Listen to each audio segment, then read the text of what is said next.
At what age did you get married? 19. 19, mashallah. So I have grandchildren. I have 10 children and 3 grandchildren, direct grandchildren, and perhaps another one very soon. And like I say, 4 of my children are married and the others are still to get married. I even, one day, in one of my lectures, I said, guys, I have 8 daughters and 2 sons.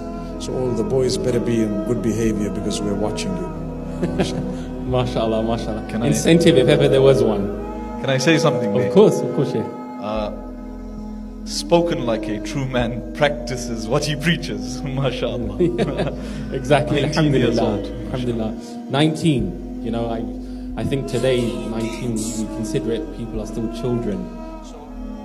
So what happens is, a lot of the times people say, well, you know what, I'm looking for someone who's got a good salary, a lovely house, a beautiful car. When I married, I had nothing. I relied fully and totally on my father. And there was nothing wrong, and it was amazing. I want to encourage the parents who are here, you know what, it's not bad to rely on someone's father. For as long as that father's not going to be interfering in your life, you will have a decent marriage. It's okay. The same parents who are now saying we need a wealthy son-in-law have had issues in their own lives when they started up and they didn't really have much. So we need to go easy on that. It's not wrong to rely on folks. I know people who've relied on their in-laws, like Musa alayhi salam. He relied on his in-laws. He was marrying a man who employed him and said, you're going to work for me for so many years. You can take my daughter. He says, well, there goes, I'll do it.